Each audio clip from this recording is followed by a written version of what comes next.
see me with some woman, I don't want you to misunderstand. Whatever you might see me do, know my love is true, I'm not being unfaithful to you.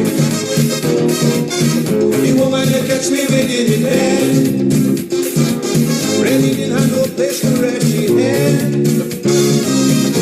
Business closed down, she lost she back, disappointed, suffering from shock. So I take she home just to relax and share she up.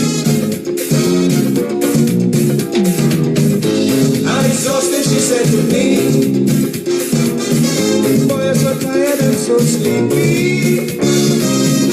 Casually she sat on the bed and asked me to massage her leg. That's all, that is all, that is all.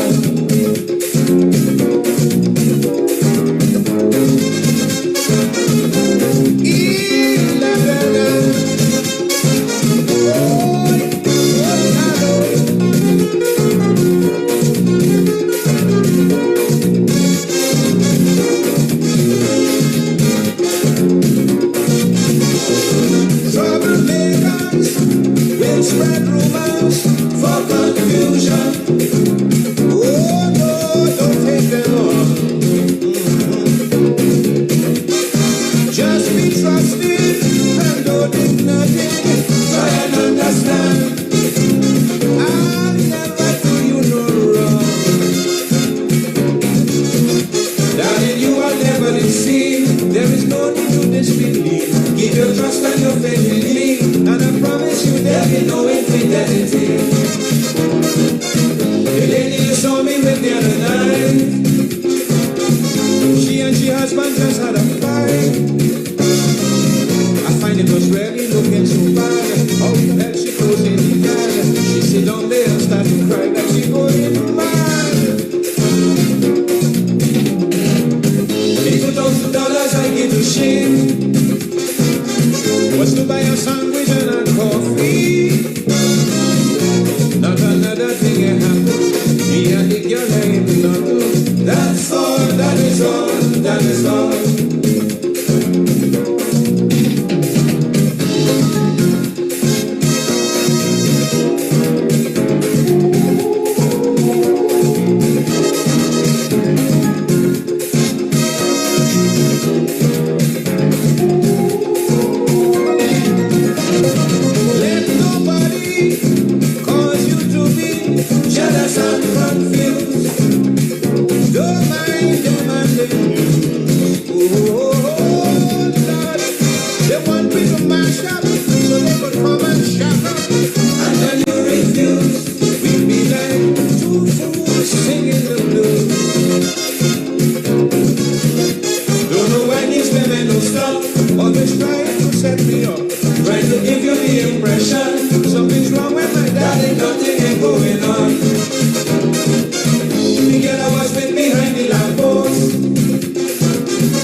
Just because I am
Alright, the WhatsApp full. The WhatsApp full in. I shouldn't say it full. The WhatsApp full in. And somebody called me a minute to 8. So that means it gonna be busy. No problem at all. We say that we answering questions, comments, WhatsApps. So you could call in 682-2110. WhatsApp on that same number. You could private message me on Facebook. I know a lot of you all are my Facebook friends. And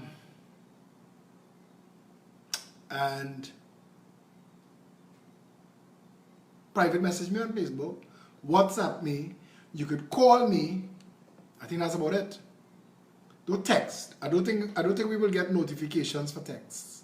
So use WhatsApp if you can't call. And that remind me that Trojan put out a new type of condom.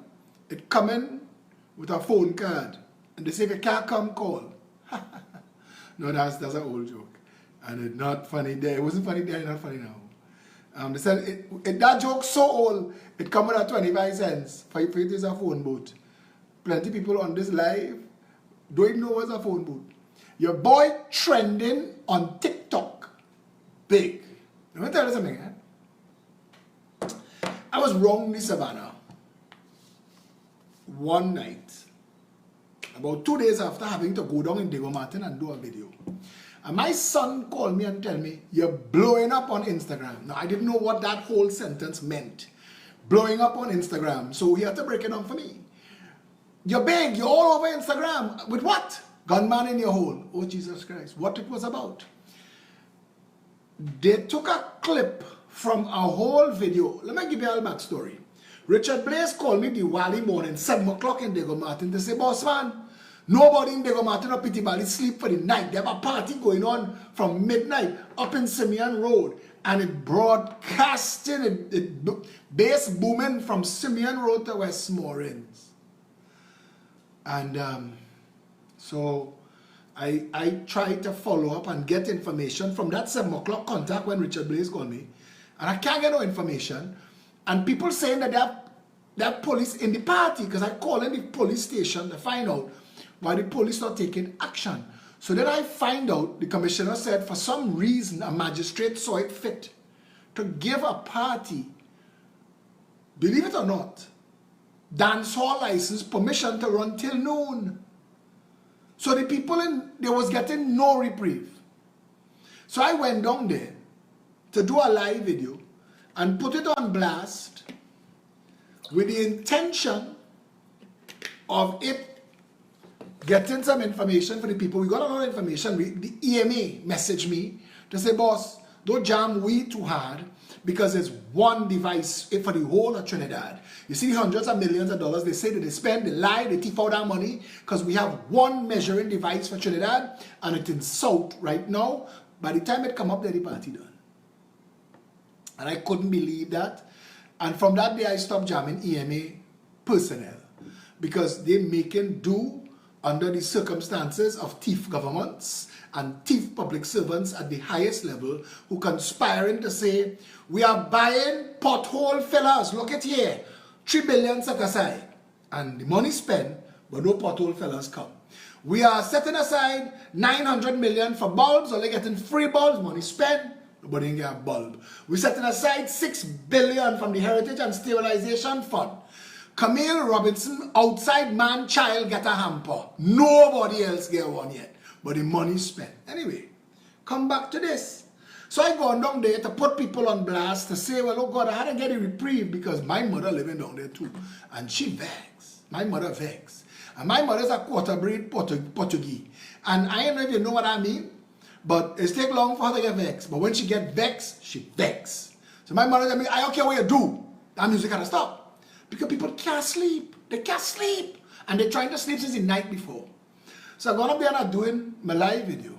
And police passing and coming and going and nothing changing and nothing happening. And I can't believe that this continuing. So I'm walking back to my car and I'm wrapping up and a song comes on the system. And I couldn't believe what the man was singing. And I'm telling myself, I have to be mishearing. I say, living in your house, trying to raise your family in a law-abiding manner, 9 o'clock in the morning, gunman in your hole. Because that's what the man singing. I hear the man singing, gunman in she hole, she like that. And I say, nah, this can't be a song. Because I'm not a prude. I will listen to just about everything. But gunman in your hole, I mean, still, if you think about the concept. And apparently, that clip of what I said there, Trinidad Killer, the man who sang the song, took it out. And that night, the following night, they had a cruise.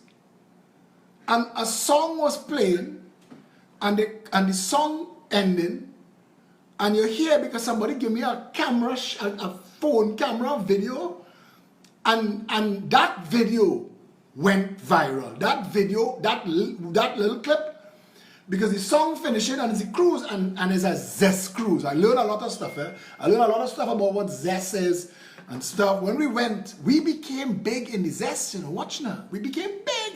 They associated me with gunman in your hole. We'll talk about that just now. But anyway,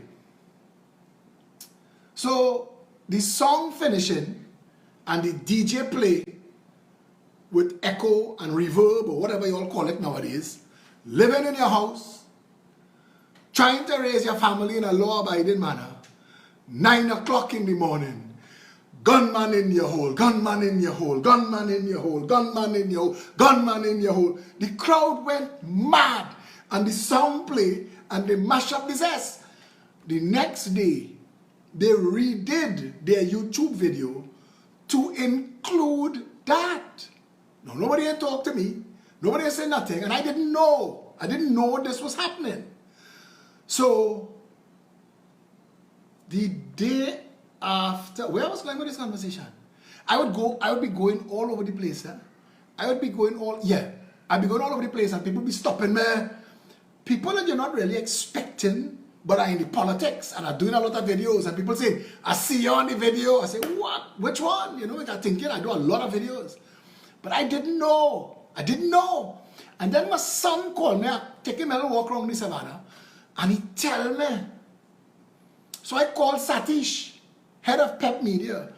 I said, Satish, track this down. We so old school, none of us have Instagram. So Satish have to go and get Instagram, to track it, to find it, to rip it, to send it back to me in a platform that I could get on my phone wrong the savannah. He sent it to me as a WhatsApp. And I see the cruise. And hear me now. By the next day, 24 hours pass, and everybody all over the world, living in your house, trying to raise your family in a law-abiding manner. And it was so funny. It was so laugh out loud funny. And we became, somebody sent me from Dubai, a 1%, Dubai 1%, at Trinidad 1%. Eh? These are people who all own their own yacht and their own plane and thing. And your boy Kern Crosby sent me. You're living in your house and the crowd start to scream. I said, but look at me. I zessin with the best, but I not there. And watch, that weekend, I take my mother and my sister to Price Mart. And it was like, I know what to tell you, boy. I get to feel for about a week how Marshallers live, I sure. Because people just, I mean, the nicest people, the zestiest, I don't know what to tell you. Everybody, boy. Everybody. And they just insisting. They want that selfie. They want that selfie. And the next, and I tell you, my mother getting real kicks. The next day I gone in Creole Kitchen. Creole Kitchen, if you don't know Creole Kitchen in Maraval, Creole Kitchen is sell good Creole food, but on a Sunday, everybody going there for Sunday lunch. So the line is be long, they're trying to get there early. It's carnival time, I remember it's coming to carnival. And I in the back of the line. So I said, normal, excuse me, is this the back of the line? The woman I said it to was a black woman from the Bronx. And she spin around and she say, "You him!" And the other two girls who was and they start to scream. So the whole of Creole Kitchen turn around to watch me. And people wanted, this is not a lie, and this is so much kicks, autograph. And they want, I didn't know what to sign. So I signed Gunman in Your Hole. And they want selfie, everybody wants selfie. When they come outside they had me 4 boxes of food. So I end up taking selfie with people. And we blow up global. It's still, I could be randomly somewhere now. The other day, and about a month later, I was doing a video outside the Prime Minister's office. And I talking to the camera, and a man turned the intersection in a van with perfect timing. As he passed in the camera, say, "Gunman in Your Hole." And it come out so perfectly in that video. They cut that out of my video, and that went viral again. And it did that, and "Gunman in Your Hole," until Trinidad Killer called me and tell me, "Bring your people to meet our people." We had a talk. And I sat down in a meeting with an entourage of people who in this music industry, and we check me and Felicia and Janice and Satish, we negotiated hard. We ain't know we negotiated for, we ain't get 25 cents from this thing, I telling you. But when I heard this boy Trinidad Killer's story, I felt so proud that I was able to be some impact. Because he get big. But he tell me, he say, "Boss, year after year, boy." Anyway. So we blow up big on Instagram. This week here, last week, I did a video outside the President's house. And I called lies after lies after lies. But last thing I want to tell you is, the best thing was Soca Monarch. Because Trinidad Killer had asked us to perform. We were supposed to perform. I was supposed to perform in Marshall Monday. I was supposed to perform in Army Vet. People calling me, people who know me, calling me for tickets. They want to link up. Link up for what? And they send me the poster. A Zest cruise, 4 p.m. to 6 p.m., leaving from the Treasure Queen, I think it was. Guest starring Phillip, Edward Alexander, Gunman in Your Hole. And I on the poster, you know. I on the poster, people are asking me for tickets. I said, I don't even know what this is. Anyway, we agreed to give him 1 photo op and 1 opportunity. So we went Soca Monarch because they were doing a Zessa section for the first time in Soca Monarch. And when we reached Soca Monarch, you swear is Marshall and them touchdown. And this guy, he must be weighing 900 pounds. If you see the size of this man, and he was up on the stage, and he just come down off the stage, and he grabbed me, and he put his hand so, I thought he was gonna cuff me, but he wanted a bounce to tell me, "Unleash the zest." I wanted to get that on a t-shirt. Unleash the zest. I'm still not sure what zest it is, but I'm big in the zest. And when I'm outside there, don't test, because I in the zest. Anyway, that happened.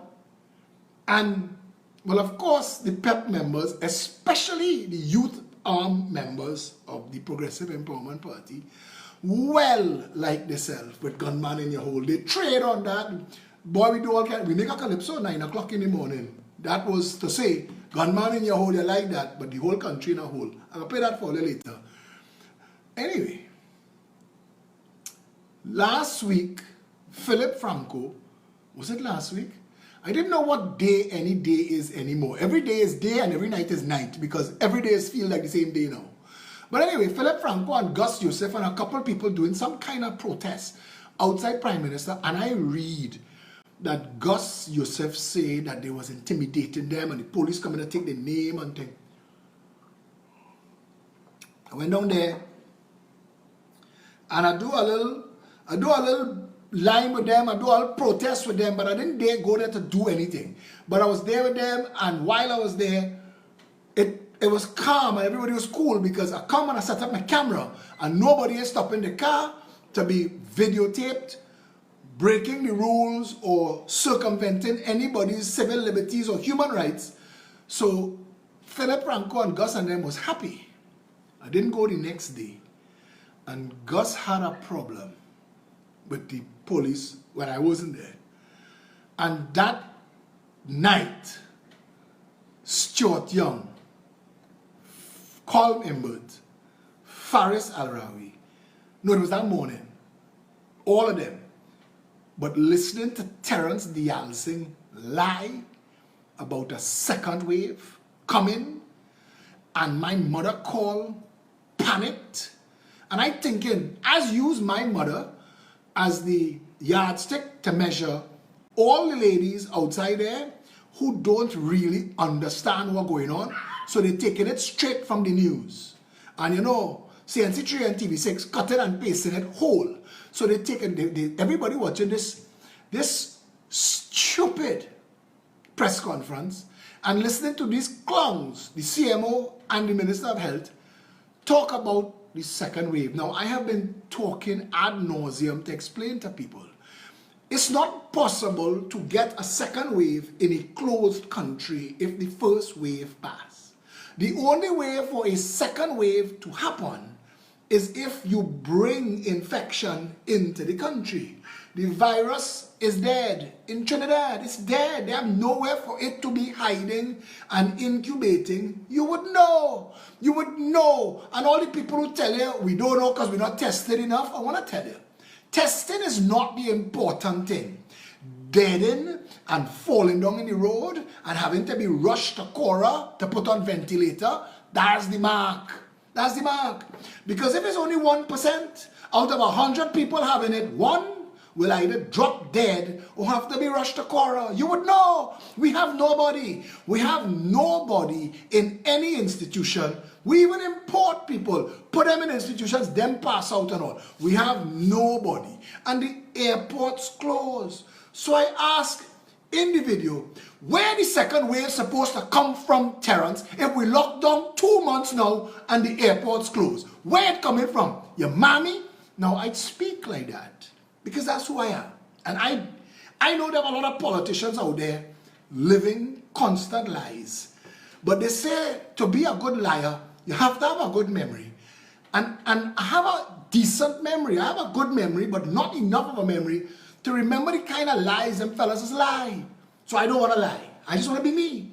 So if you're the president of the republic, or you are the janitor, or the homeless people by Boy Scouts who waiting for me to come and bring a hamper for them, if you talk to me, you're talking to the same Phillip Alexander. And we're talking about something, we're talking the same exact way.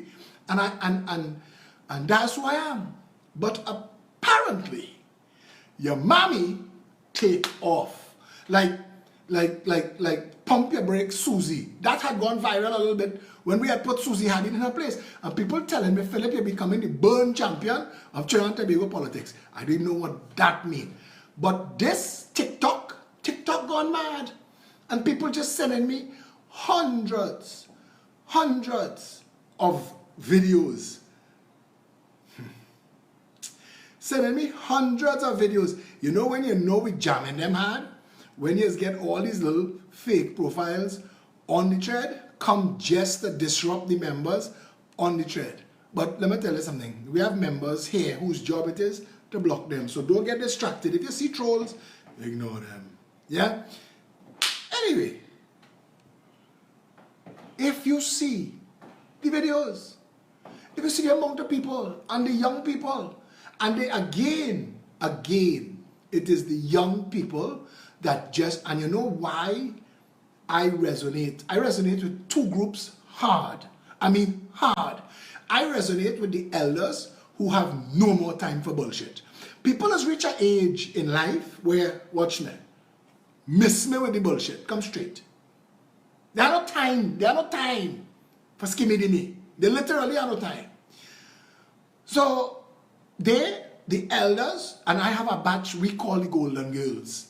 They just do anything. If I say Pep needs something, 9 times out of 10, it is one of the Golden Girls, the silver-haired ladies, who coming down to Progressive Empowerment Party and fixing it. Yeah?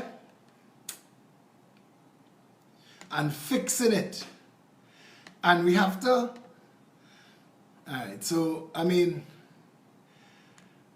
we have to respect them, but we also have to respect the young people. Sorry, I'm getting distracted because people just trying to use, a man using the threat to sell hardware, a next one looking for financing for open source government. I didn't know what that is. I'm trying to get the conversation on one thing and I'm not, at this point I'm sure what I'm trying to say. The young people of Trinidad and Tobago have never been represented politically. And that is why, no matter what goes on in the politics, when it reaches governance, governance does not do anything for young people in Trinidad and Tobago. Nothing. Not even make the cost of partying cheap. Because if we had 9 different manufacturers of beer in Trinidad and Tobago, a carib would be $2.50. Trust me. Serious though. And we don't even treat that, we want them drunk and bent over so they're not paying attention. When it pours, you rain. Pour and rain. Get you drunk and stupid. They want you high. They want you stoned. They want you drunk. Because as long as they can have you as dumb laborer and consumer, they don't care. But young people, for a brief moment in your life, and I understand this because I don't think I ever exited that phase of my life. For a moment in your life when you're a young person, you believe not only do you have the answer to every problem, but you have a responsibility to fix every problem. So young people want to hear people talk straight. So the people in the middle, ironically, people like me, are the ones that are responsible for Trinidad being a cesspool. It's people like us who have taken our role in the responsibility, our role in the politics irresponsibly and did not stand up and take care of what we were supposed to do. And anyway, come back to this, right? I wanna say this. Am I the best person to be in politics? No. No. First of all, I have little patience with stupid people, and by now you all realize that. I have little patience with stupid people. And next thing is, I have no cover for my mouth. So Gary Aboud, who is another good friend of mine, Gary just messaged me, oh gosh, Phillip, this word bullshit, go rub way up with future. Well, the other day, I get vexed and I cuss with the F word. And Gary said, no. And there are people who, and again, I have no cover for my mouth, and I understand that. And again, to thine own self be true, this is who I am. I try to talk very, very straight. I lose friends. My whole political career could be called How to Lose Friends and Alienate People. Because there are a lot of people in Trinidad and Tobago who they don't want you to talk straight about the nonsense that they're doing. And if you expose them, they vex with you. They vex with you. That you, like, but Gary had to say it last night. He said he know the developer who cut up a whole mountain and going and drunk people he know. And he had to stand up for the people he know against the people he know. That's the politics. I want to tell you something. I have always been politically active. I never thought I'd be in politics.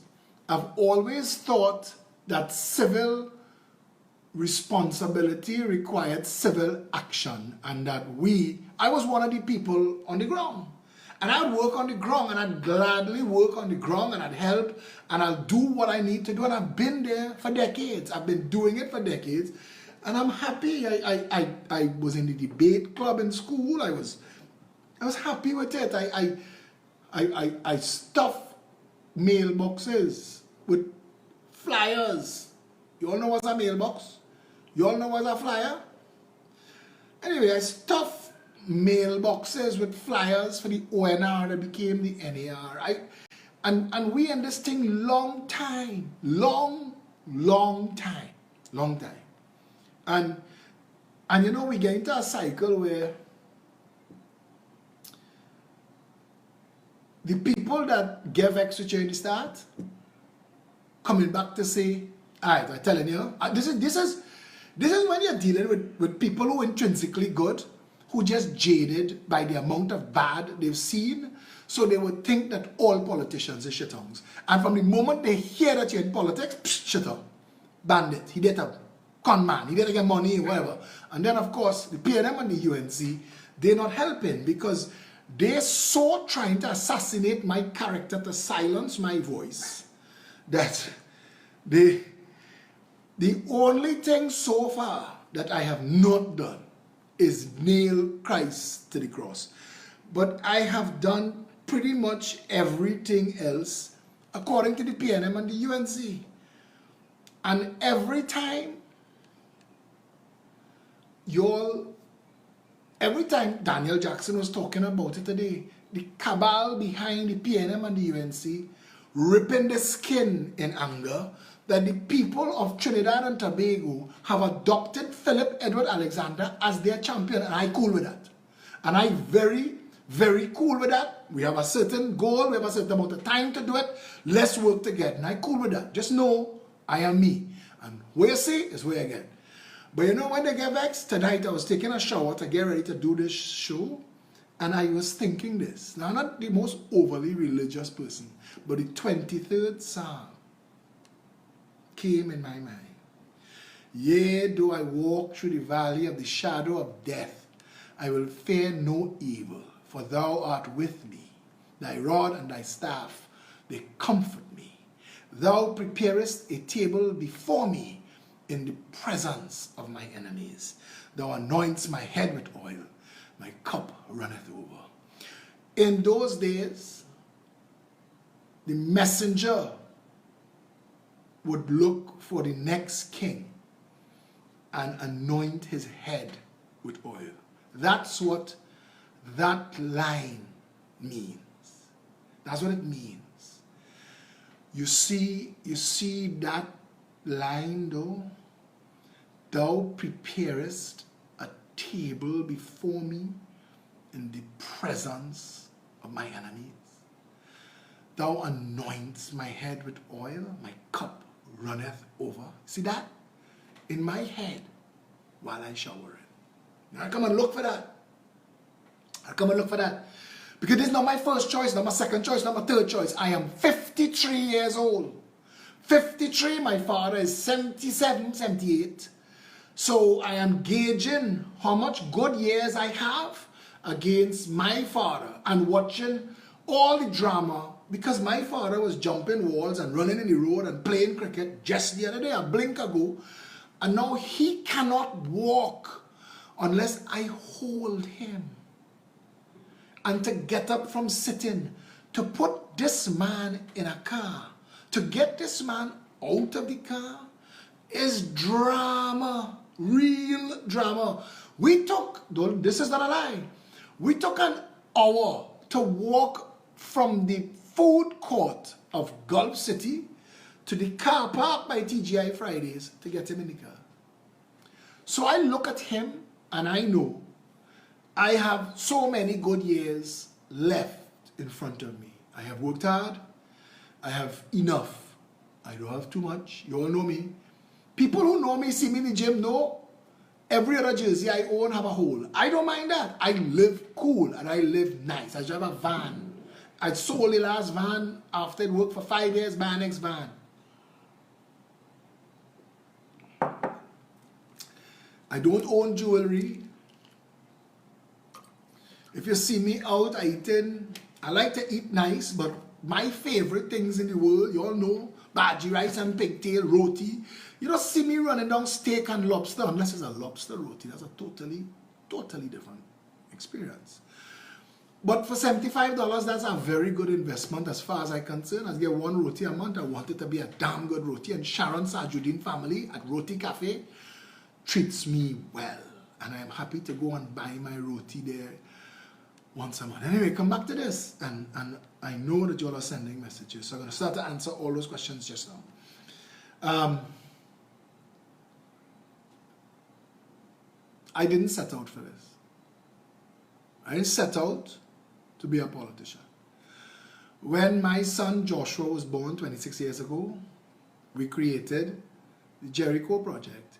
After we took his toys and clothes that he outgrew, Joshua got so much. Joshua had clothes and shoes and stuff, children, baby stuff, toddler stuff, real nice things that he could never use. And we get everything packaged back, and we went looking for orphanages to give them. And it's when we reached in these orphanages and we saw the condition these children were living under, that we decided and we formed the Jericho project. And the Jericho project has been working with the orphans for 26 years.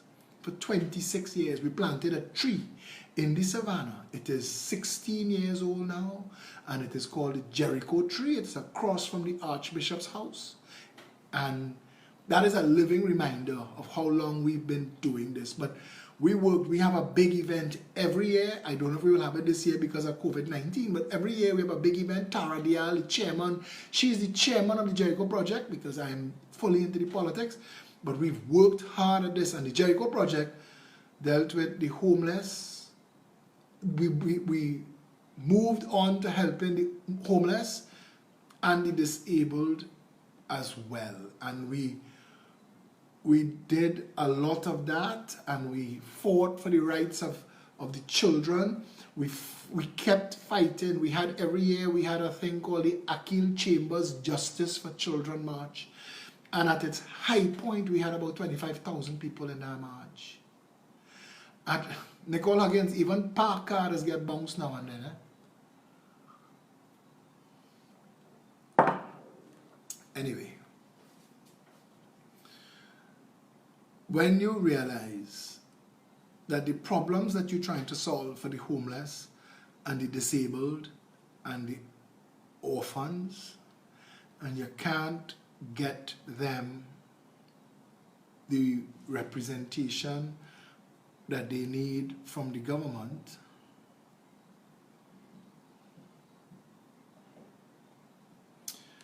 we decided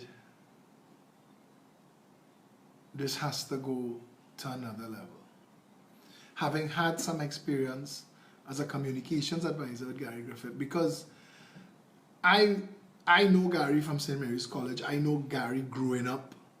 But when I went to meet with Gary, when Gary was made Minister of National Security, I went to meet with Gary because the Jericho Project had this plan called the Second Chance Foundation, and it was to help the people who were going in and out of jail, the people who had, we had found out that a lot of the problem was illiteracy, and that a lot of people who were going to jail because they didn't really have options. They couldn't read. And if you can't read, picture yourself in a grocery trying to buy groceries. There's a reason why, and in the States, they launched something about 30 years ago called brands. And every brand started to become a logo. You don't read Levi's, you see Levi's as an image. And all the brands, they do that so that for the illiterate and the people who can't read will still know and be able to purchase. So we came up with a program called Literacy First. And it was literally to get the government. Now we had met with Kamala, and all they did was, she and Glenn Ramadase, all they did was steal ideas from what we told them and then try to do it in their ministry of the people. And it was just so obnoxious to watch. But anyway, going to Gary Griffith to talk to him about literacy first, and we had real good people involved, educators and stuff, and the idea was, if you wanted an HTC house, if you wanted a URP or a CPEP job, if you got arrested for a petty crime, you needed to take a literacy test. Immediately take a literacy test. And if you were illiterate, you had to subject yourself to a 12-week basic literacy course to get you literate. Because I'll tell you something. When you teach somebody to read who prior to could not read, you open the sky to that person, you know. You could imagine what libraries look like to people who couldn't read and learn to read, what an encyclopedia looks like. Anyway, Gary was very interested in the idea. He had a junior minister of national security because Kamala and them had a million minister anyway to thief out our money. So everybody get to be minister. And this guy from NJAC, he is the junior minister of national security, and Gary put me on to him. We went to see this man 3 times. And each time we went to see him, and there was a follow-up meeting and a follow-up meeting, the third one, he fell asleep during the meeting. I thought that was an insult. And never went back. Never went back, never found. Gary called me, asked me how it going. I said, not going at all, that man is a jackass. And Gary laughed. He said, come and see me. So I went to see him because I also had a blog and I did a lot of writing. I was published it in the collar, in the Mirror and stuff. And Gary asked me if I would be interested in coming on board as a communication advisor. I said, yeah, no problem. I need to help you. I mean, he's a good guy. And I knew him from Congress of the People and from school and stuff. So I went and I got involved and I assisted him. So I got to see what the inner working of politics is. And we realized that politics is so broken and corrupt in this country that the only way to fix it is to try to create another alternative. It's not enough just to bitch. There are a lot of people on Facebook. There are a lot of people tonight that are having videos and live videos. And I keep asking people, follow them, yes. Listen to them, yes. But when election time comes, what are you going to do? You can't vote for them. They don't have a party. They're not forming a party. They will either join up with the same PNM and the UNC that you're trying to get away from. So what's the point? If you're doing this, you have to have an alternative. You all know that we tried, me, Timothy Hammersmith, Gary Griffith, Nicole Dyer Griffith, we tried in 2015 to create the Third Force movement, but it was real last minute. I mean, there was a lot of senior politicians and stuff. We had Jerry Yetming and a lot of these names who knew what it was like to create. This is new stuff for me. But I was in they actually brought down the managing director of a massive advertising agency. And that's when you have money to throw behind politics. And we had public meetings and things. That didn't work out because, of course, you can't just rush and push something together. I ran for elections as an independent candidate in 2015 because I gave Diego Martin West my word that I was going to run for elections, and I did. I did not do well because I was not in a political party and fighting an ascending Keith Rowley at the time when the UNC and the People's Partnership were trying to be rubbished. It didn't fare well. And then, not even months after that, Ian Griffith, who I had marched with and protested with for Arbor School, who both the PNM and the UNC worked together to shut down. I worked with him on that, and that's how I met Ian Griffith. Harry Hunt I knew from Facebook, and Anne-Marie Dulal, who had a fake profile on Facebook. But those people were people who I were for years engaging with. Limmer McLeod Wilkinson. I've been talking to Limmer on Facebook long before I knew who Limmer was in real life.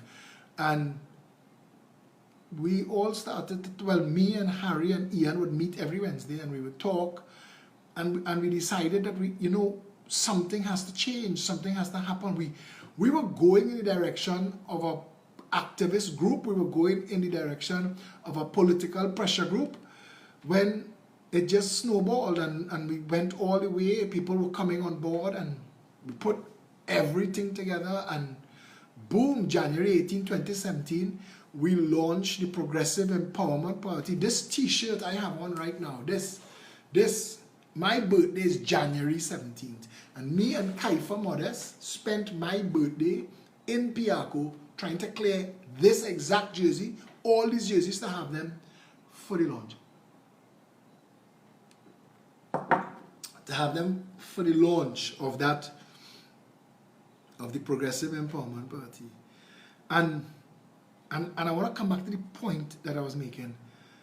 I am not somebody for politics at this level. This was not my life plan. When my son became a grown man, I wanted to go and see things. I keep telling you all, I am a fan of something called the ancient astronaut theory, and there's a lot of stuff on the planet, Pumapunku, Angkor Wat, the pyramids of Egypt, and Chichen Itza, and Tiahuanaca, and all of those things. I want to go and see them. That's what I wanted to do with this stage of my life, and I'm vexed that I can't get to do it. I am a reluctant politician. This is not what I want. Last time I showed what Joel and Gary said, if we get a better person who's committed to the things that we say that we're committed to, then I will support that person. But let's not bullshit the people, because the people need people now who will go in there and fix it. The average person in Trinidad and Tobago is scared to death of what passes for leadership and government. Trinis are scared of police. Trinis are scared of media. Trinis are scared of court. Trinis are scared of government. Because they don't know that all of those people I just named are in their employ. Or they know it on a knowing it level, not on an understanding it level. And when we started the Progressive Empowerment Party, the idea was that we would have a public meeting every single Saturday. Every Saturday. And prior to COVID-19, I mean, we missed a couple Saturdays, but every single Saturday, we were at 19 Stanmore Avenue. Every Saturday. We were touring the country. We were having meetings here, there, and everywhere. I've seen places that I didn't think that I did no place in Trinidad. And we went. And we've been there, and we did these videos, and we agreed. I mean, the team that built the Progressive Empowerment Party, the team that built this party are pieces that just arrived, perfect pieces for the job, that arrived at the right time to build the party. I have one job. This that I do, this is my job. Now, I was working on a book. I like to write, I'm a writer. And I was working on a book called Reinventing Trinidad and Tobago. I'm a problem solver, and that's my biggest skill set. I could solve a problem. And my biggest skill set was put to use writing a book called Reinventing Trinidad and Tobago. And I was talking to people and getting information. We was jotting it down. And Tony Robbins said, success leaves clues. And we were following all the people who were successful in what they did. And we were asking them, how does this get better? Because the answers are out there, and there are people who know. None of it we made up.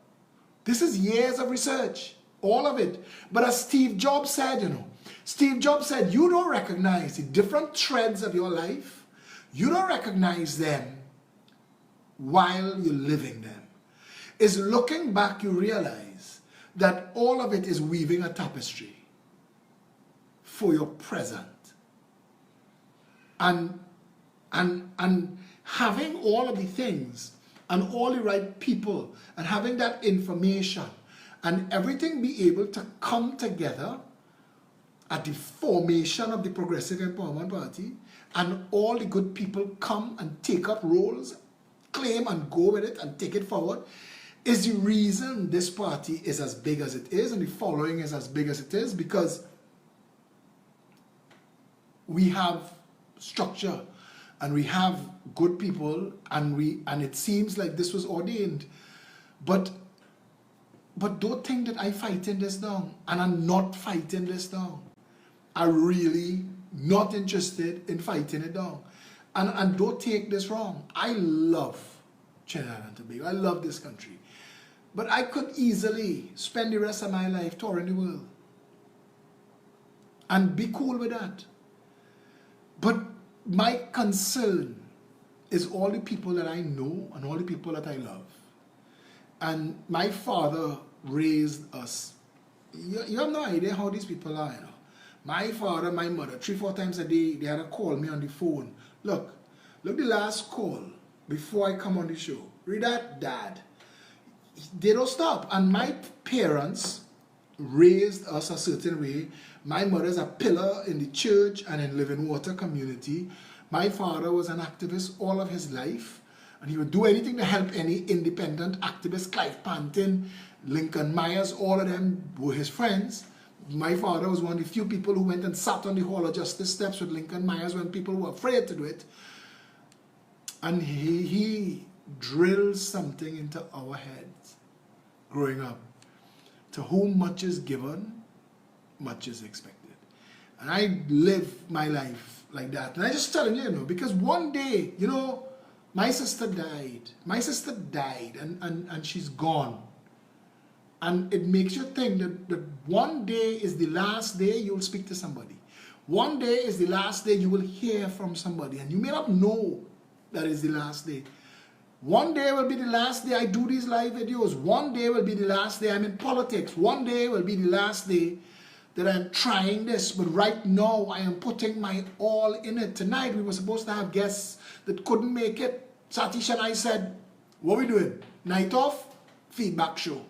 This would have been a perfect night off. We do videos every day. We do narrative every day. Sunday was supposed to be my day off. Sunday was 25 hours of politics because of Stuart Young and everything that came out that we learned, that everybody and all the lies and all. Don't get it wrong. I know, for all my detractors, I know I have one rule. One rule. My job is not the gardener that comes to make your flowers neat and weed them up. My job is the fireman that shows up when your house is on fire and takes an axe to the door and sprays away all of your possessions with a high power hose to out the fire. I wish my job was the interior decorator, but my job is the demolisher. My job is not the person to give you the little lime and the little sweet talk. My job is to knock it out cold before it kills you. And I get that. I get it. I get it. I don't get to be Vassant. I don't get to be Mariano Brown. They get to just talk. Because talk for talk, I can talk with anybody. But they get to just talk, and where they land, they land. Today Mariano's PNM, tomorrow Mariano's UNC, the next day is COP. Because these fellas have no capacity of building a political movement. Vassant tried and failed. And he can't get in with the UNC anymore because now Kamala vexed with him. This is the second time he do this. And Michaela is a false start. They launched the Patriotic Front and expected that the UNC would pile on, and nobody piled on. And they have an office, but they have nobody. The Patriotic Front failed. So they undermined Kamala in the back room. I hear in the talks with Dave Tanko and Shembaldio Singh and all these underlings and underminers. And I hear it, that's what's going on in the UNC. But hoping for a day when they could kick Kamala to the curb so all of them could jettison back inside. But until then, they cozy up with the same PNM. The same PNM. Now Mariano Brown, he have nowhere to go. Amory Brown realized that he could despise Rowley. He could be a Manningite, but still keep his place in the PNM. But Rowley, like the PNM would normally do, has sent Amory Brown to Brazil. And Penelope Beckles all the way to the United Nations. Get the threats as far from you so that the public in the PNM looking at Rowley and his band of thieves will think that that's all they have. But for the people who come out of it, who's supposed to have belly, balls, and backbone, we've been ministers, we know this shit. Vassant knows this shit. Vassant is the dog rice man. Vassant doing this thing long time. Vassant was in both UNC administrations. And right now, Vassant is working to get himself into a PNM administration. I can't be them. I cannot be these guys. Because my integrity demands of me that the things that I say and the things that I know, I stand for them. So I'm going to lose friends. And I'm going to alienate people. I'm going to lose family members. And I get that. I get it. But it's not nice. It's not nice at all. This is where we are in politics. I have respect for people who could face things up front. Richard Blaze, again, I keep calling this boy name, called me to tell me Scott Fabres, who owns St. Christopher gas station, who you all remember I put on blast for the doubles, 1% doubles. Scott insisted that we meet. I know Scott since we're small, I know his wife. So I said to Richard, yeah, no problem. I go down there. Scott have every right to be angry with me, and that don't change the price of tea. Because I was fighting Scott, who I know, for doubles people who I think being done wrong, who I don't know, who don't know me. Another politician would watch a man like Scott Fabres, who's in a lot of businesses, and write his name on a list. Make sure you pips him and you blow the right amount of smoke his direction. So when elections come in close, you pass him and say, let go something on your brother. The doubles people I fighted for, what are you going to give me? Boss, I pulling up by any meeting you have with a box of doubles. No problem at all. No problem at all. We'll continue to be the catch-ass party because the people with the money have amassed it immorally, unethically, illegally, or some combination of the above. Scott Fabres didn't call to cuss me. Scott Fabres called, he wanted to meet, to tell me his side of the story. I told him mine. I think we left there shaking hands. And I can't say I have a new respect for Scott. I had respect for Scott from the beginning. It was never about Scott Fabres. I now said his name 19 times in the video. Go back and check, because I said to him, for all the jam, I jam your gas station, St. Christopher's gas station, about the doubles. Not once. I think one time I had to call your name when somebody mistakenly said something else about who owned the gas station. But it was never about him personally. And Adam's Bagels is one of my favorite places in the world. But Adam's last name is Aboud. And every now and then, I step into Adam's wondering, am I totally out of place? Because there are Abouds who are doing things wrong in this country, whose name I repeatedly call, who are very close relatives. It is the line that you walk if you want a better Trinidad and Tobago, and I get that. I have given myself to the mission. I have given myself to the cause. And I tell the team, I said we're weeks, months away from the end of this road. This is it. This is it. An election has to be called this year. And at some point this year, one of two things will happen. I will win and end up in the parliament, or I will lose. And trust me, either one, okay with me. At 53, if I give 5 years, that's 58. I could do that and still scramble and get some retirement and see the things that I want to see. So I don't mind giving one term. One term only. Not interested in anything else after that. But if I lose, I cool, you know. I'll tell you why I cool. Because if you watch me and the fights I fight and my unwillingness to back down, regardless of who it is, and you could say what you want. You could threaten me with the most, I've had my life threatened 3 times. You could threaten, I've been sued. I know the inside of every court in Trinidad and Tobago. The judges know me by name now. Because the fastest way to try and shut Phillip up is to sue him, threaten him, damage his name, bad talk him, send the trolls. The other day I bounced up a guy outside Flow on Independence Square, and he looked like he's not doing well. And he is the author of a lot of the bad things that have been said about me. He was the person that was paid by the PNM to do that to me at the start of my political career, to assassinate my character, to destroy it, to say all manner of things, put out lists, they boost it on Facebook, they share it, they tag people, they listen. For the first year, everywhere I stop, explain this, Phillip, answer these, and call all kind of people names, former integrity commissioner, chairman, who's my son's grandfather name get called, my son's mother name get called, Business people I did business with in the past, their names get called. The easiest thing it would have been for me to do was to do show after show after show, rubbishing what they put out there. And to do that, I would have to disrespect and discredit people who did not deserve that at all. And I saw him outside Flow looking all the worse for wear. I said, how are you going? He said, cool. Is everything all right? He said, no. I said, you look like you could use some help. And he's supposed to call me. I'm waiting on the call.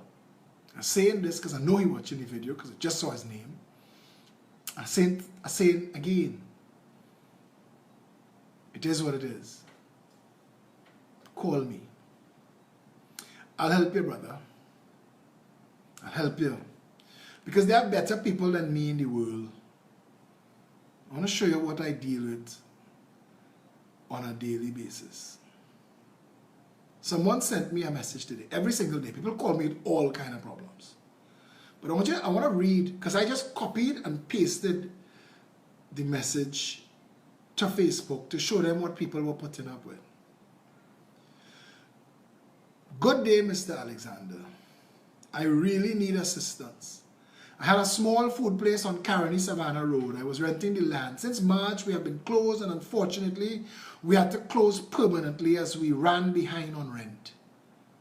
I've been trying to sell the containers and some of the equipment, but it is difficult. Since March, we have no income, so our money is depleted. We have tried doing food from home, but it's hard as most of our customers are working from home and we have very little money. Can't buy gas for the car to do delivery. We still have to pay rent for the business from April to now and for our apartment. Our application for the self-employed grant was submitted on April 4th with no response to date. I am at a point where I feel I am better off dead. I do not know what to do. Now, I am surrounded on my wall by people so much better than me. And the first thing that happened was I started to get inundated with people offering to help. So I went back to the person. I said, give me your phone number. And they did. So a little time passed, and I passed it on to Jericho, who is my executive assistant in the Progressive Empowerment Party. And Debbie she asked me, what do I do now? So I went back to the person on Facebook to ask the person what they want done. This is the response I got. Now tell me if this is not the people that you want to be. I saw the post, but I don't want donations. I want to be able to stand on my own and work.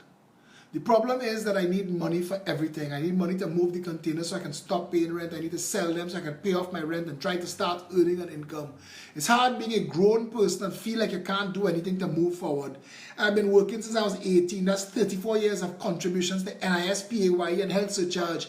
And I can't even get a $1,500 grant paid for by contributions to the same PAYE. I said, people want to help you. I know.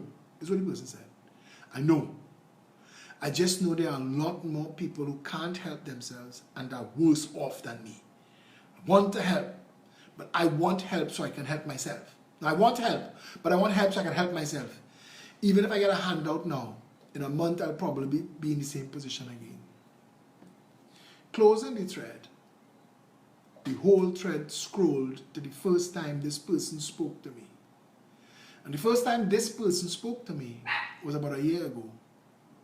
And it was just them asking for our information so they could send a donation to the party. When things was good, they were donating to us.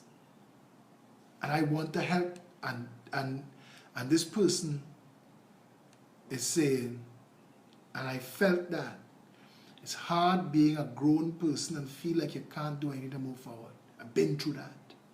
I've been down that road. I know I know what those doors look like outside. Closed doors, I know what they look like. I know what the empty wallet feels like. I know what the nowhere to turn feels like. I know.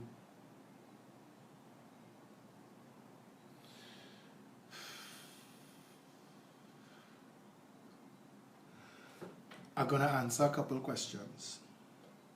And if you want to call in to the show, 682-2110. Keep it short. Don't call and love me up. If you call, say where you're calling from, either in Trinidad or if you're calling from internationally, and make your contribution. But if I open our phone line and it starts to get busy, you can't tie up the line, right? Somebody, I don't know if I am allowed to call these people's names, so I'm not going to call anybody's names. Nepotism has been a major problem in Trinidad and Tobago for as long as any of us can remember. If nobody knows you, you can't even get an interview regardless of your qualifications. I'm a victim of this. What can the Progressive Empowerment Party do to solve the problem of nepotism in TNT? Make meritocracy the overriding decider for the appointment, the hiring, equal opportunity in hiring and advancement. Make them low. Make them low so that people in positions of authority, private or public sector, who block qualified people to facilitate others not as qualified will have to answer for it. Phillip, South America is being hit hard with COVID and the refugees coming to Trinidad by the boatload. That's an atomic bomb. Trinidad can't begin to handle this. No, we can't. But we can make a phone call. Could call Donald Trump. Say, listen, we in a bad way. OAS assistance, we pull in that cord. Because New York City Coast Guard have more vessels than the entire Caribbean. And if we wanted a line in the sea, Donald Trump could give us a line in the sea. People that are straightforward are not very popular indeed. Another person sent me a video with the open border to Venezuela.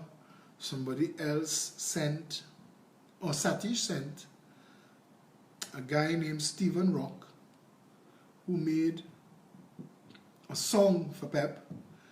And I have to remember, please don't let me forget to play that song. So Satish sent to tell me, don't forget to play the song. It's on your Facebook Messenger.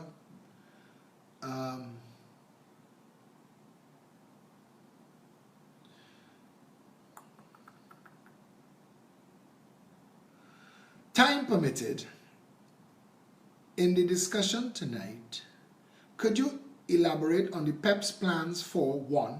Constitutional reform, 2. Legal aid reform, 3. The PEP candidate for the Tacarigua area. I can tell you without fear of contradiction, number 3 cannot be announced until we announce the candidates, and we're announcing the candidates. If you remember, we were advertising that we were going to announce our first batch on the 21st. We're trying to find the best way to do this on social media to get the most impact. Number 2, legal aid reform.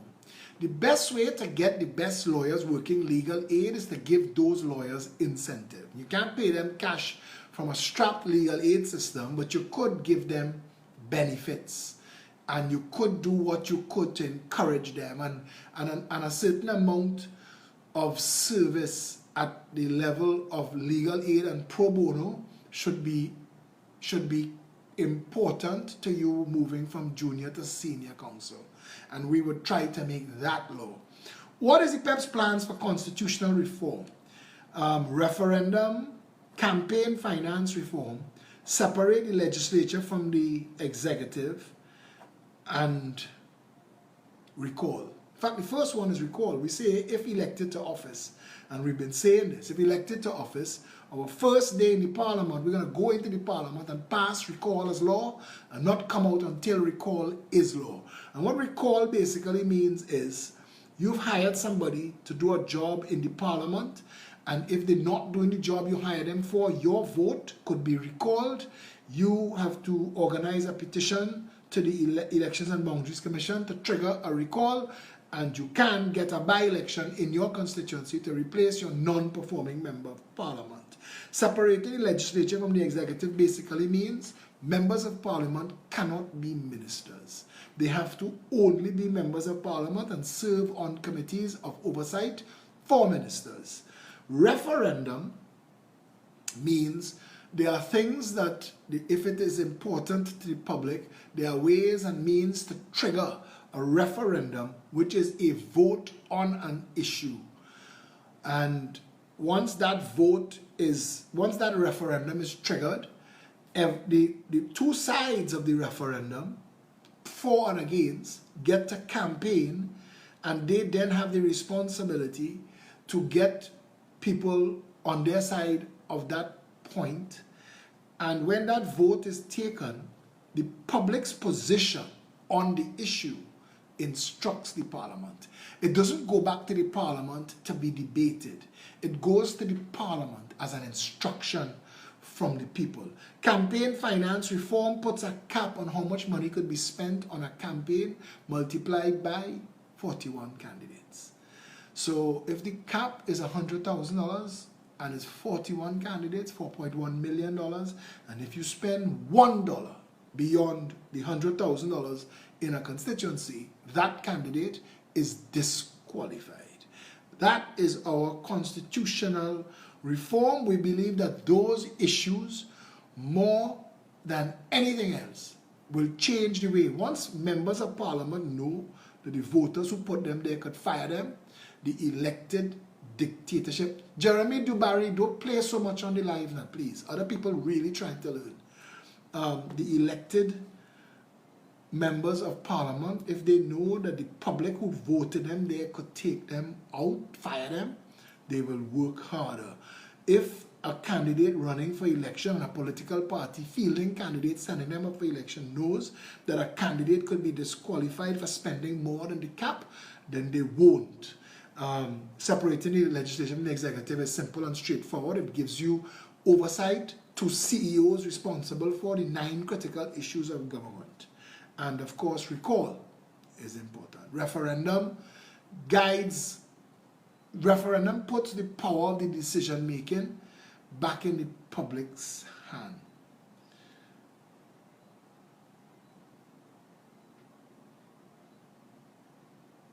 Gary Aboud sent me a video about the buying another ferry. Have you heard about the 5 oil tankers coming to Trinidad from Iran? I am seeing all the posts.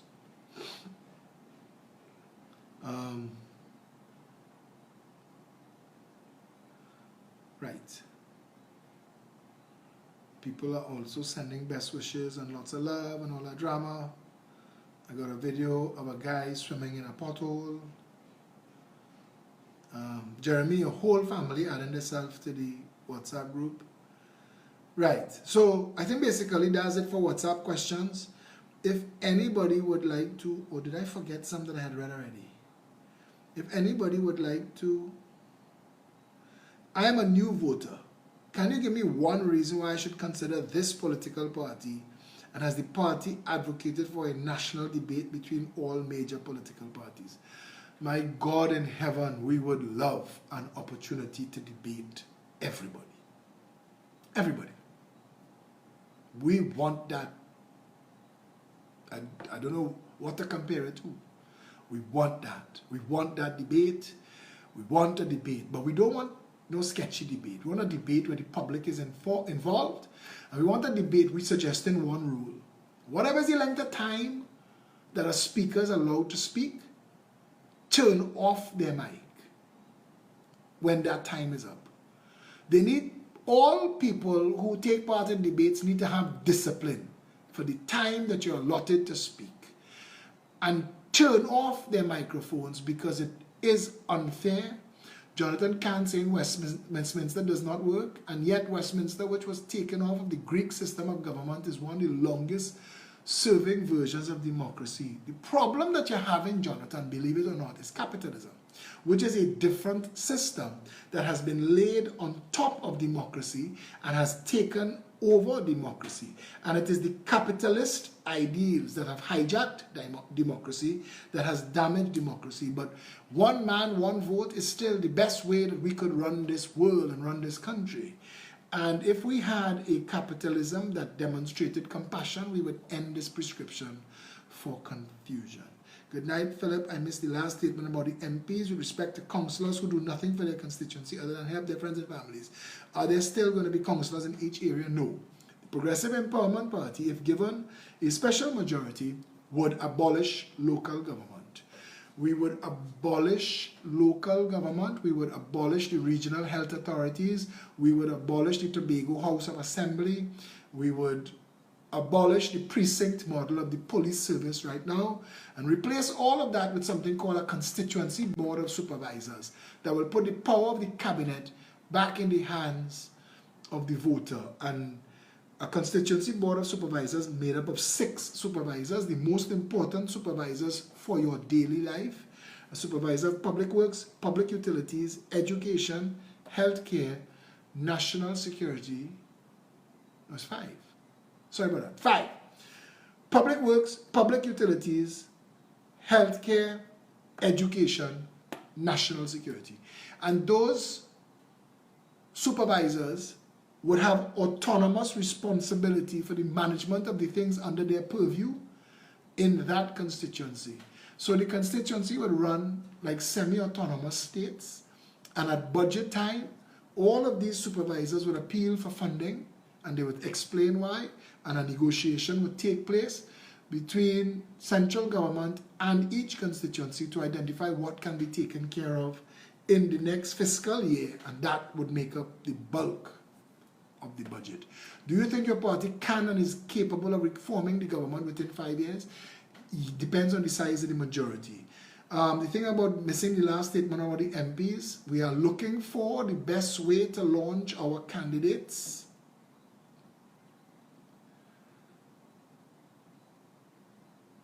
Somebody said, could Philip ask this man, and there's a picture of Fitzgerald Hines, where ex-Petrochin workers' golden handshake came from? His mommy. Are they overdoing that? And if you want to have your questions answered and you're writing it on the thread, please send it now to WhatsApp 682-2110. 682-2110, and we will answer any questions that you ask. 682-2110 is the number. Yeah? We'll play this guy's song while we're waiting on any more questions.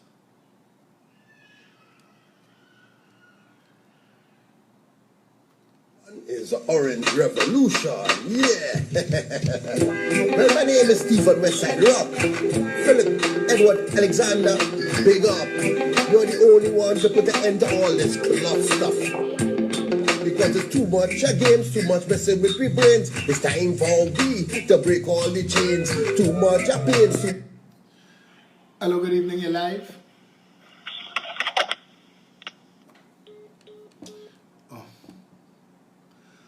What are your thoughts about nationals who are abandoned by the government trying to get home? We've been fighting to help them get home. I was working last week Friday. We had some of the stranded members, a spokesperson from the stranded members, a guy from the band Excite named Sterling Howell. We had him on the live last week Friday. And the next morning, Saturday morning, Devon had spoken to lawyers and they had reached out to them. So lawyers are working on that. I know that the government is trying to use them as a distraction away from Stuart Young on all the lies. Term limits, I think term limits is sensible, but voters make term limits a reality or not. I mean, it comes down to the voters. If the voters voting people back time after time after time, it is ultimately, I hear people blame this government and blame that government. Keith Rowley is your prime minister because a majority of the minority put him there. The people who sat out and didn't vote, the people who didn't step up and make themselves available to serve, those people responsible for that all the time. We will get the government we deserve if we do what we're supposed to do at election time. You have not said much about Tobago. Can you interview someone from Tobago? Absolutely. And my number is 682-2110. We have Glenn Robinson. He's our team member with responsibility for Tobago, but you could call me 682-2110. Anybody from Tobago who would like to talk, very much interested in hearing from them. Hello, good evening, you're live. Hello? Hi, good evening, you're live. Yes, sir. I'm calling from New Jersey, Hi. United States. How are you doing? Trying to keep smiling. Well, I want to congratulate you for doing a very, very, very, very great job. Thank you for that. And I will support you on that. I have my ID card, but they say I can't vote because I'm not living in Trinidad. That's one. I have two questions for you.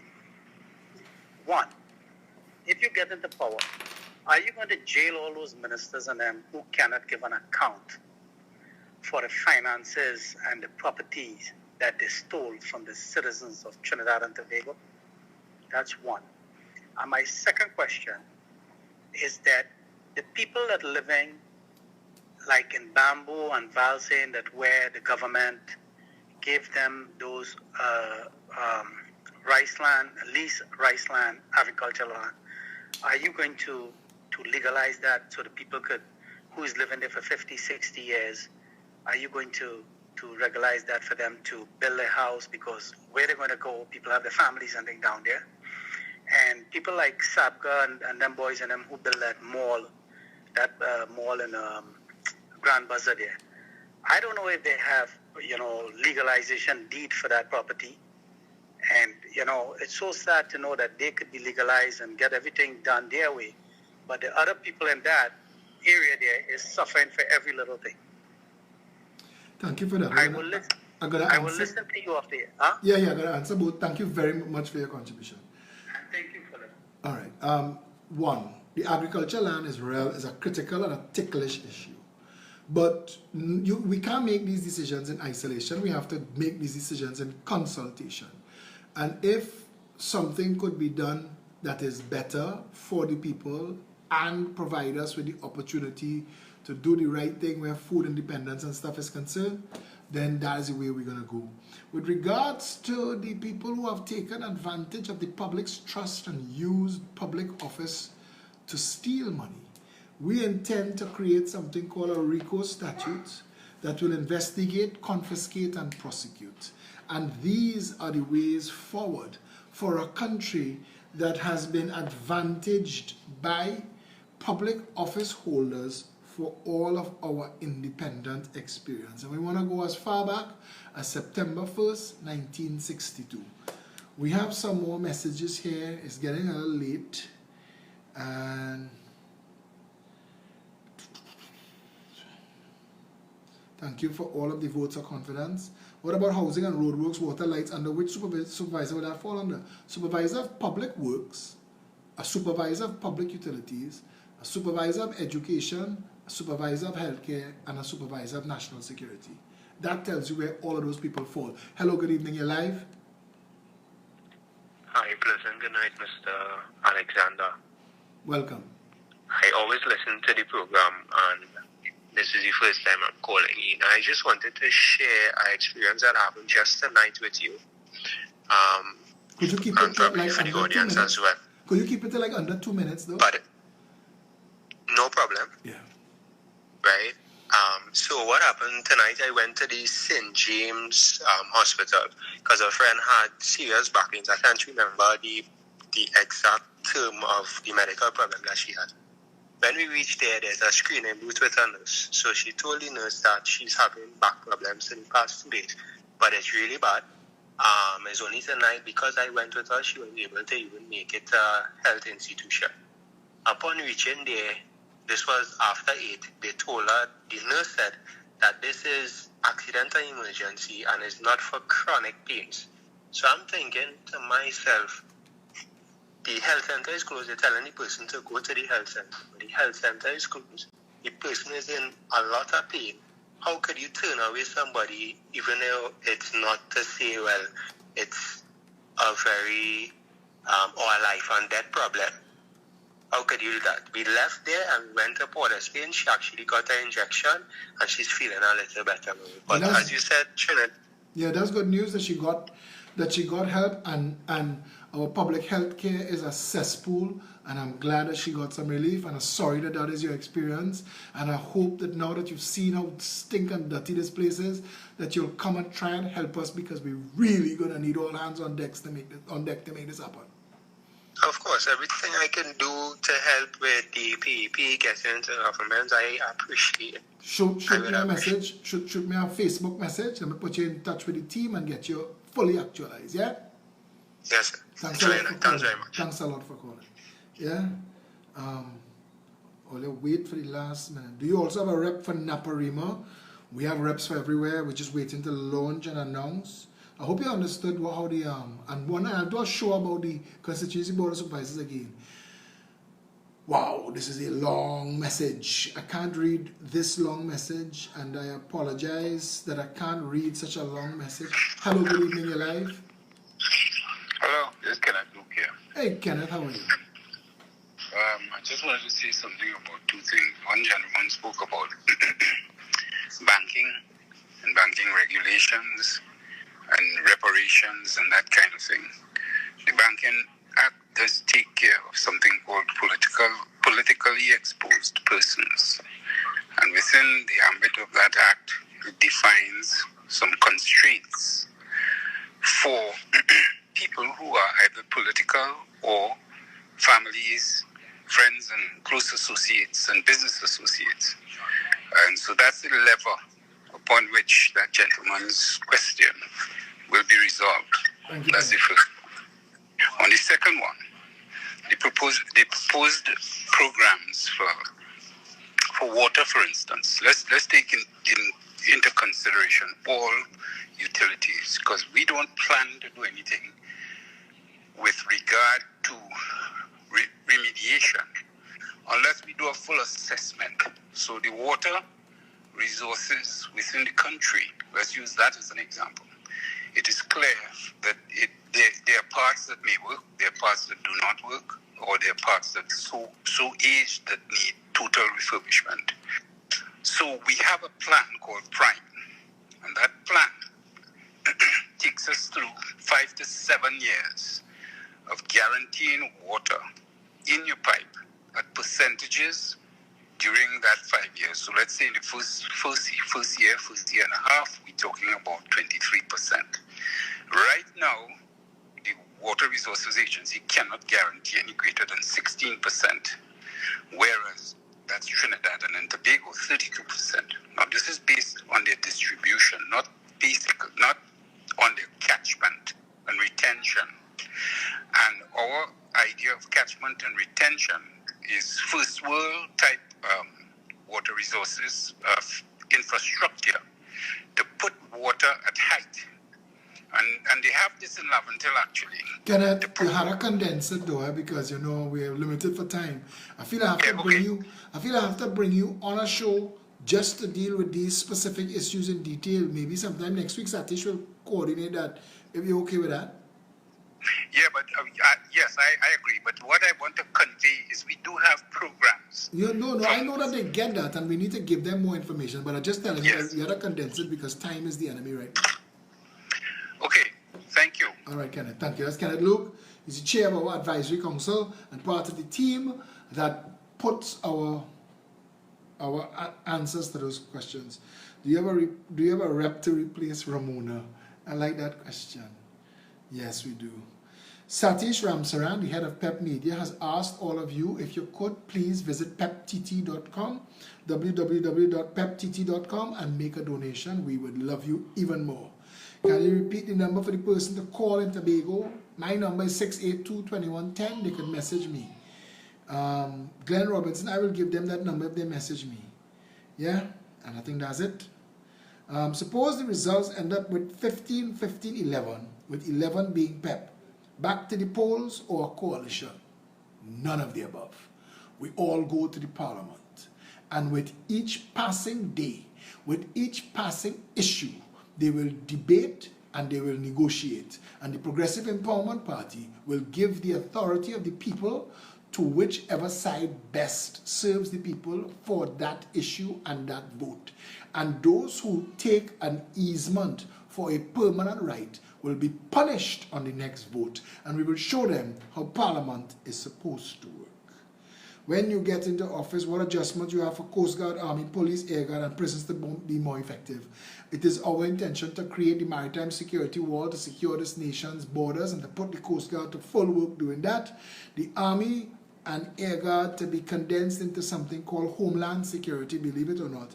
And the Police Service, we intend to set up an Internal Affairs Division to replace all of the other ways that you can make a complaint against police, so that we could preempt all of the ways and means for people to be calling and saying that police are rogue and criminal, etc., etc.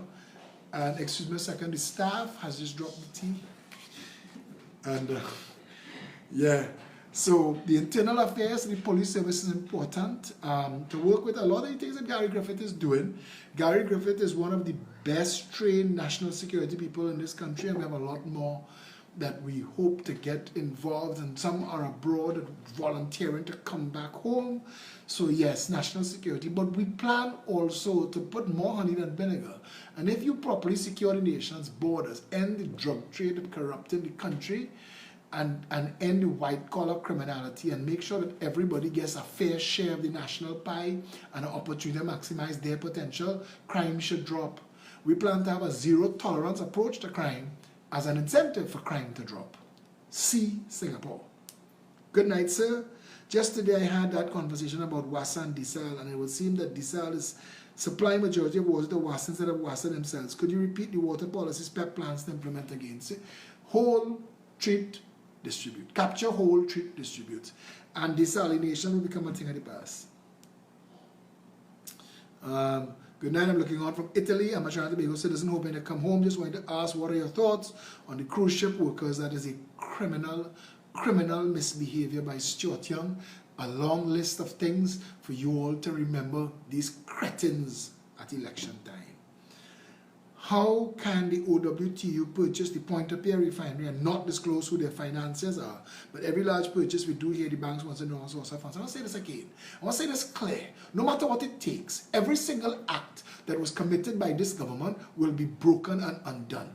All those fly-by-night fake laws that Faris Al-Rawi has passed will be repealed and cancelled. That Point-of-Peer sale will be undone. Point-of-Peer needs to belong to the people of Trinidad and Tobago and set up to function profitably. Good night. What is your plan to tackle the crime situation? Well, I just answered that. What can be done to fix the minds of voters that always believe propaganda and lies? Nothing at all. But we've committed ourselves to inform, educating, and empower. We've put out millions of words and hundreds of thousands of hours of video and other information in public space. We were the only political party in this country's entire history to launch with a sneak peek into the manifesto. Great, you have my support.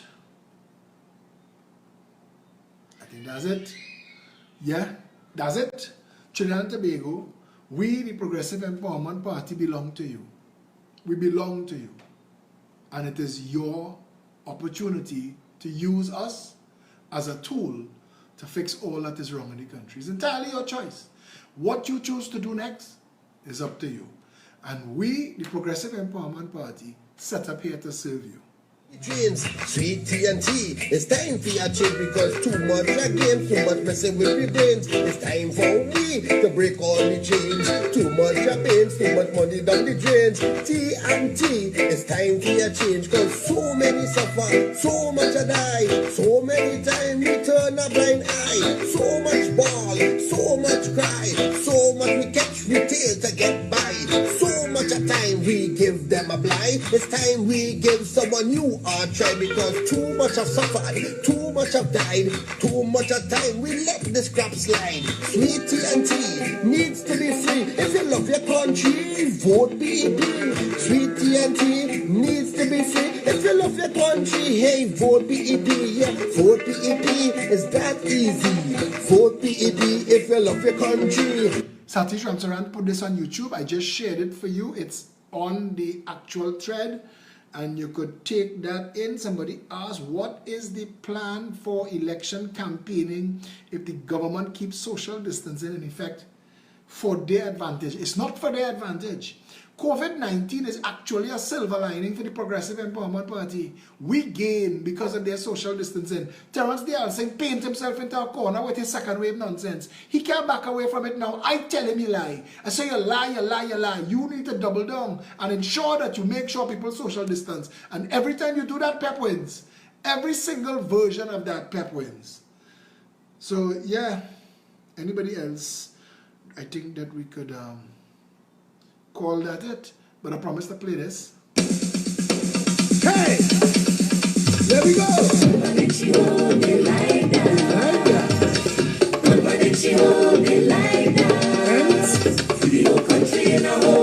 Everything out of control. What is?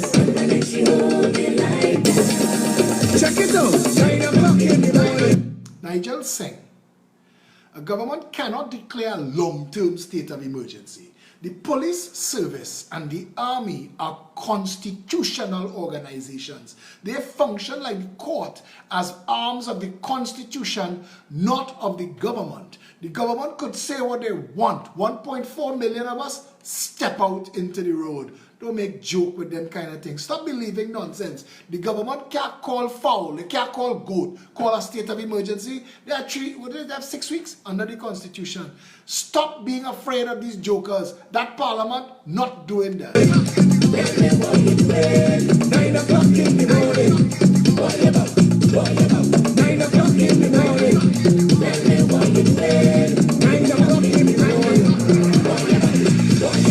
9 o'clock on the dot. And no food in the pot. Why? There's a flood on the road. 9 o'clock in the day. You can't see your way. Why? Traffic on the highway. Traffic on the highway. Organized crime. It's organized crime. Everywhere you turn. Crime and more crime. White collar crime. Blue collar crime. No collar crime. We're running out of time.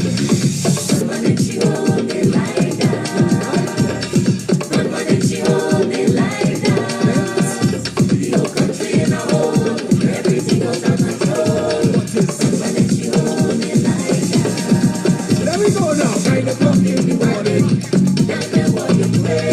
9 o'clock in the morning. 9 o'clock in the morning. 9 o'clock in the morning. 9 o'clock on the dot. Your salary cut.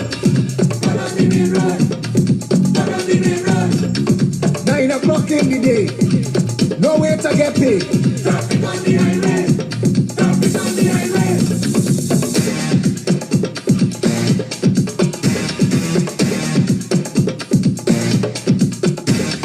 Bills, bills, bills and more bills.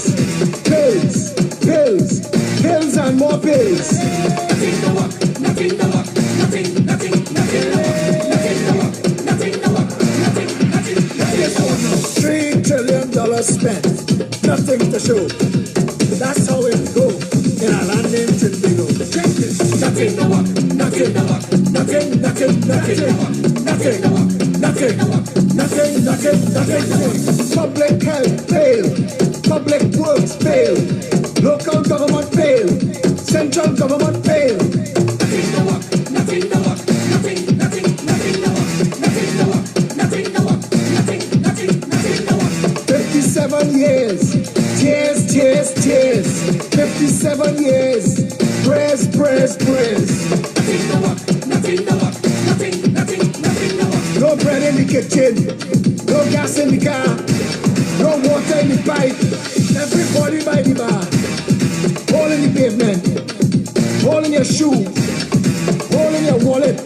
There's only holes for you. Nothing to work, nothing to work, nothing to work, nothing to work, nothing to work, nothing to work, nothing to work, nothing to work, nothing to work, nothing to work, nothing to work, nothing to work.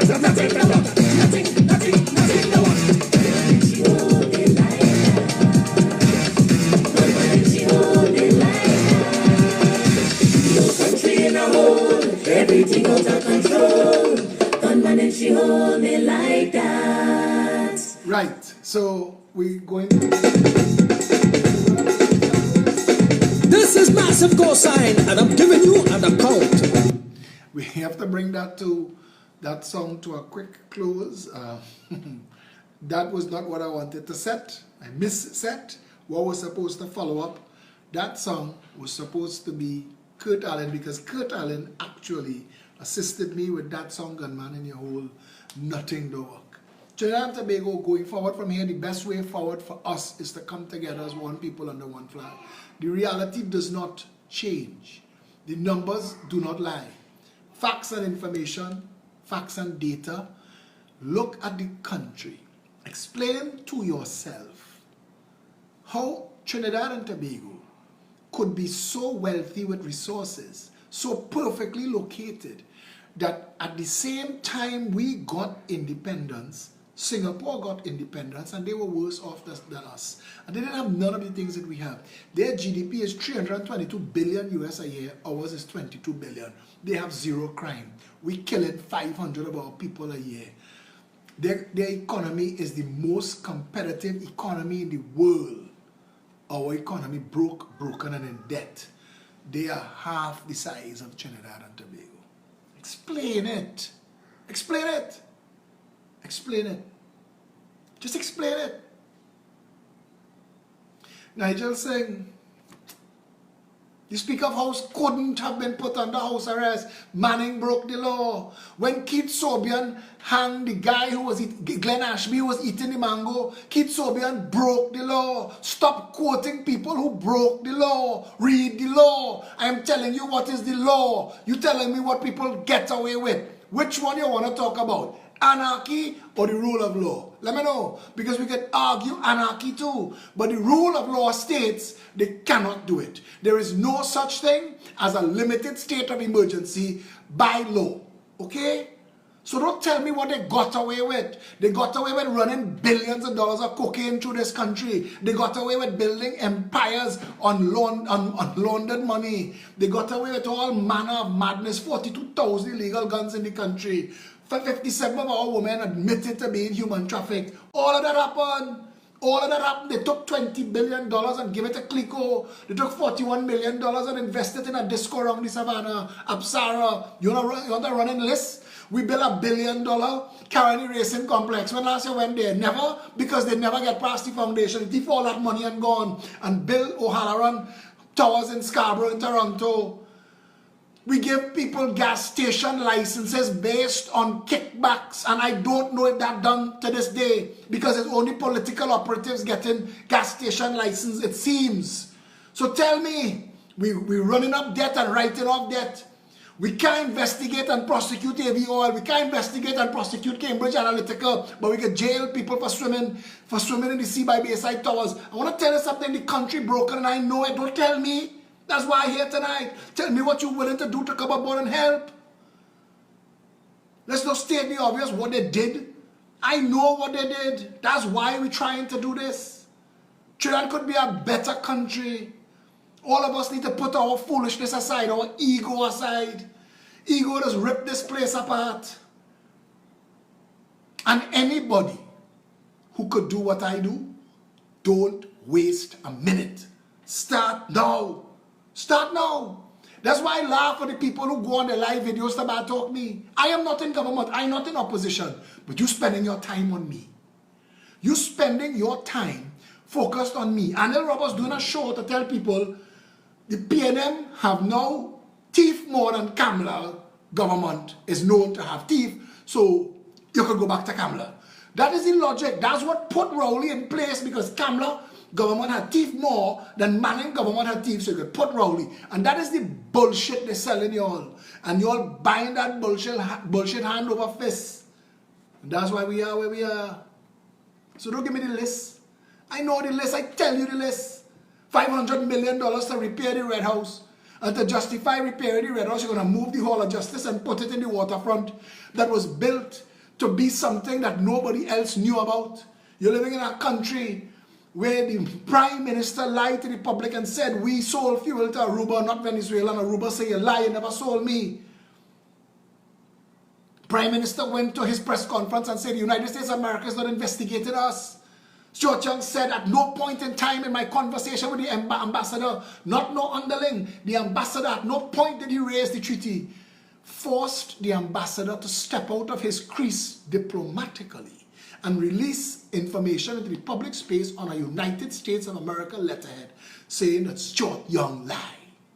Keith Rowley lied. What do you think that augurs for in our relationship with the United States of America? Do you know what it means when the ambassador of the United States of America willingly comes out to tell you that your government is lying to you? They're done with we. They don't care. They have no pretense. When you're tracking a woman, you're on your best behavior.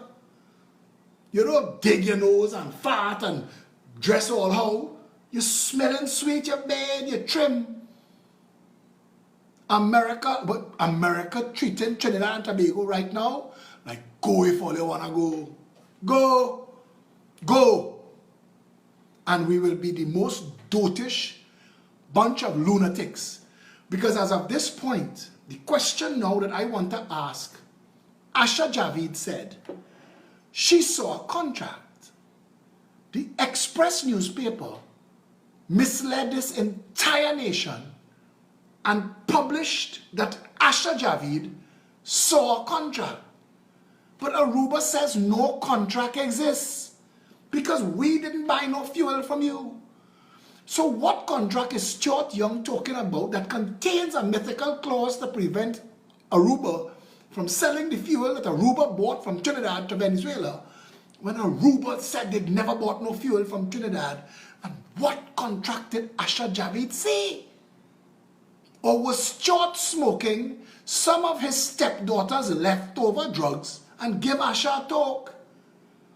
Because the Express editor now has to answer to this nation for misleading the entire country, publishing fantasy and drivel about a contract that nobody else has seen besides Stuart Young's girlfriend Asha Javid.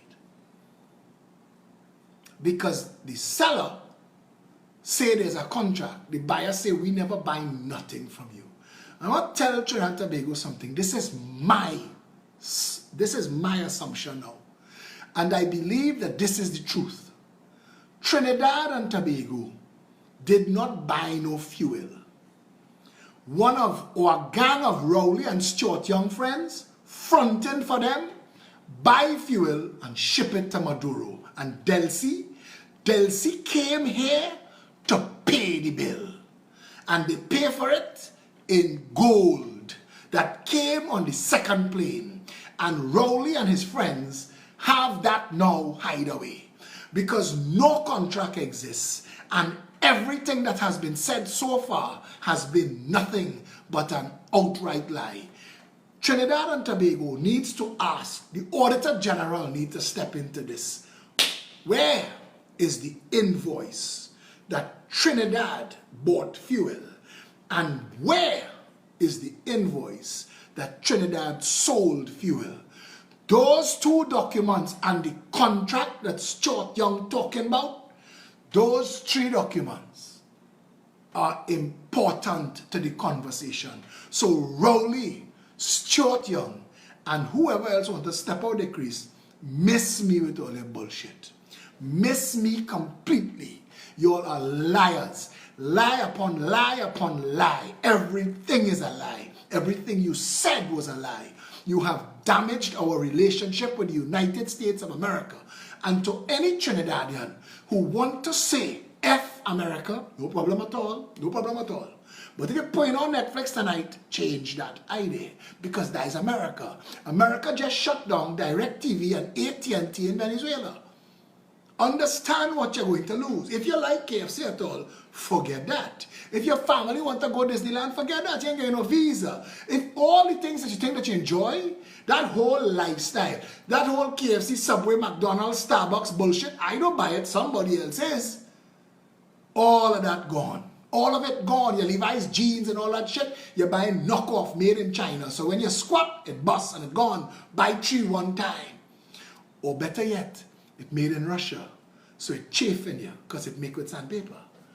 And the truth of the matter is not one single person in this country wants to live in either China or Russia. Because we see what Venezuela look like, and Iran, and Yemen, and Syria, and Iraq, and Afghanistan. And while some of you all may have a hard-on to fight Uncle Sam over the Rothschilds and JP Morgan and all the other bullshit that all you're sharing that don't affect your life, because the real bullshit that affecting your life, not getting your attention, but you're out there talking about Carnegie, telling you something. Think twice, you know. Think 3 times.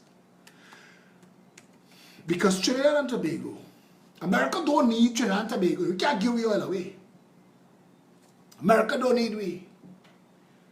We need America. Go and ask all their manufacturers.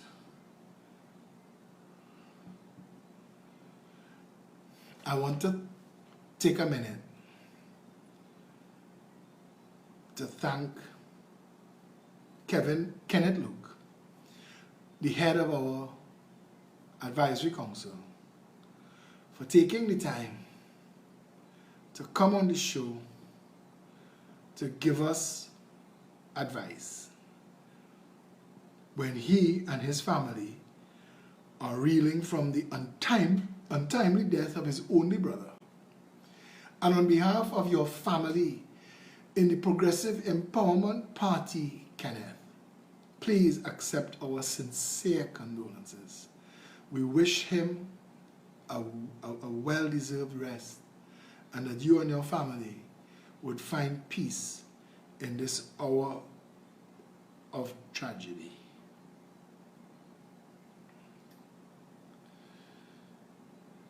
What about the judicial system, Phillip? What are your plans? And they've given me information about what they went through. I want to tell you something. For institutions like the courts, we have to do something called undo and redo. We have to literally rebuild it from the ground up. There are matters before this existing court system, and we have to build a new system and operate the old system and build a transition system and get all of that to work together. That's going to take a lot of bright people working together to make that happen. But imagine a system, I said 3 years for civil matters, 5 years for criminal matters as a transition. Vernon de Lima said even that is too long. So when the technocrats and the professionals sit down to look and see what is the manpower requirements to make sure cold case, old case, new case, special case all get dealt with on time, I have no problem. Case management is the most important and critical thing, as is transparency. I am a strong advocate for cameras in the courtroom, cameras in the charge room. Make sure that every time you're dealing with people's human rights and civil liberties that we could record, because human beings make mistakes. I know. I make them all the time. Every time I try to say the word ophthalmological in a conversation, and I had to practice the other day.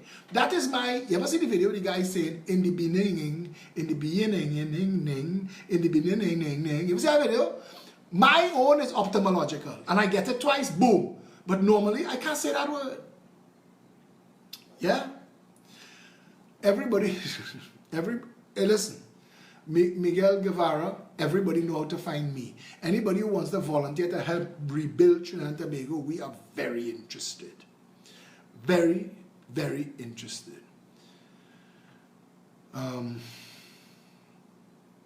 Yeah? So we have any more questions? No, we don't. I want to say a special good night to all of the stars. I am seeing your names. I'm not going to highlight you or put you on blast. But it's always good to see you all around us, and it says to us that we are doing something right, that people like you would take your time. Patrick, Samaru, James, plenty, everybody on the take. You're living in a country where for the right money, the priest will bury your dog. We know that. So don't highlight and just talk about that. Everywhere along the food chain in this country is corruption, nepotism, favoritism, mamagism. This is a ism schism country, as Bob Marley said. So don't just try to highlight judges and lawyers. There are people in every way, realm, space in this country on the not so straight and narrow. But we have very, very good people. And I want to tell you something.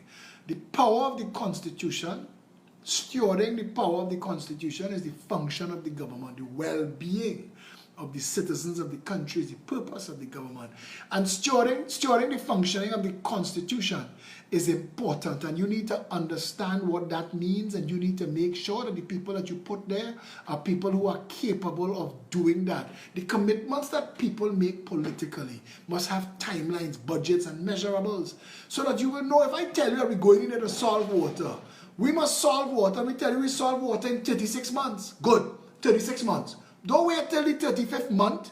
If I tell you we're going to solve water in 36 months, where will you be in 6? Where will you be in 12? Where will you be in 18? Where will you be in 24? Because if you're not where you're supposed to be at 12, you're not going to be where you're supposed to be at 36. And that's the reality. But you'll buy cat in bag. You'll listen to man whine on stage. She's a cat. Next one, he's a pipe. All kind of bullshit. And you vote on that. And mommy tell you, don't forget, we used to wear backward slippers, we wear frontward slippers now because of Panday. The other one saying, don't forget, URP own we job and HTC own we house, you vote to PNM. And all of that nonsense, all of that foolishness is why we are where we are today. And if you think at any time half a boat could sink and the other half could sail away, test the theory. Test it. If we all not rising, all eventually falling. That was 2 hours, and it was enjoyable for me. Tomorrow we're supposed to have the CEO of the American Chamber of Commerce, Nirad Tiwari. I know he's busy, and Satish Ramsaran is working overtime to try to make that happen. I enjoyed tonight, and I think that I want to find a way once a week to have this conversation with you, because your voice and your questions is the most important voice and questions of all. I need to make sure that you understanding what we're talking about. The Progressive Empowerment Party is not a love fest. We're not in this for hug up and jub. We're in this to fix Trinidad and Tobago. At the start, that's not going to be easy. This is not a rearranging. This is an outing of a fire, a demolition, and a rebuilding. We're in a mess. Nothing works in Trinidad and Tobago. Nothing. And you are not going to get anywhere until you vote into office a government disconnected from either side of the contract mafia that is ruining this country. Right now, we need people with vision and heart for people. Until tomorrow, please stay safe, Trinidad and Tobago.